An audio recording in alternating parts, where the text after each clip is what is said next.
परमेश्वर के दैनिक वचन। परमेश्वर वह है जो सभी चीजों पर राज्य करता है और सभी चीजों का प्रबंधन करता है। जो कुछ है वह उसी ने रचा है, जो कुछ है उसकी व्यवस्था वही करता है और जो कुछ है उस पर वही राज्य करता है और सभी चीजें उसी के द्वारा पोषित होती हैं। यह परमेश्वर का पद और पहचान है। सभी चीजों के लिए और सब कुछ जो है, परमेश्वर की असली पहचान सृष्टिकर्ता की है और वह सभी चीजों का शासक है। परमेश्वर की पहचान इस प्रकार की है और वह सभी बातों में अद्वितीय है। परमेश्वर की कोई भी रचना, चाहे वह मनुष्य के मध्य हो या आत्मिक दुनिया में हो, किसी भी साधन या बहाने का उपयोग करके परमेश्वर की पहचान और पद को परमेश्वर का वेश धारण करने या हटाने के लिए नहीं कर सकता, क्योंकि सभी बातों में वही एक है जो इस पहचान, शक्ति, अधिकार और सभी बातों पर राज्य करने की योग्यता से संपन्न है, हमारा अद्वितीय परमेश्वर स्वयं। वह सभी वस्तुओं के बीच में रहता और चलता है।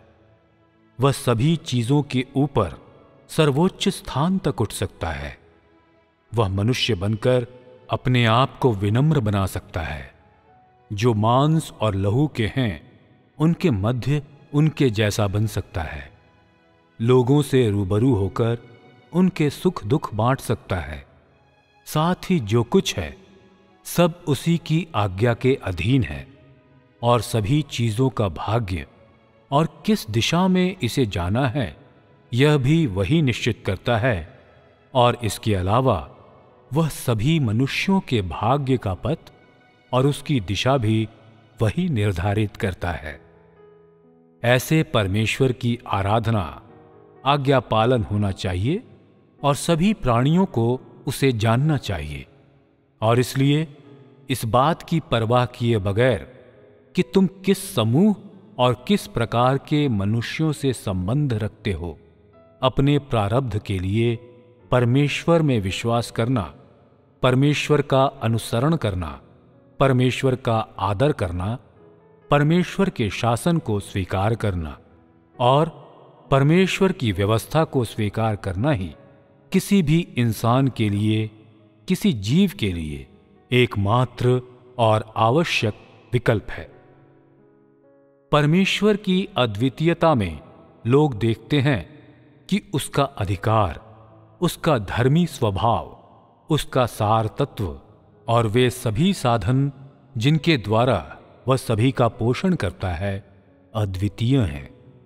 उसकी अद्वितीयता स्वयं परमेश्वर की पहचान को निश्चित करती है और उसके पद को भी। और इसलिए सभी प्राणियों के मध्य यदि कोई जीवित प्राणी आत्मिक दुनिया में या मनुष्यों के मध्य में परमेश्वर की जगह में खड़ा होने की इच्छा रखता है, यह असंभव होगा। जैसे परमेश्वर का रूप धरने का प्रयास किया जा रहा हो, यह तथ्य है। ऐसे सृष्टिकर्ता और शासक की मनुष्य जाति से क्या अपेक्षाएं हैं, जिसके पास स्वयं परमेश्वर की पहचान है, शक्ति है और पद है। यह सब आज तुम सबको स्पष्ट हो जाना चाहिए और तुम्हें याद रखना चाहिए, और यह परमेश्वर और मनुष्य दोनों के लिए बहुत महत्वपूर्ण है।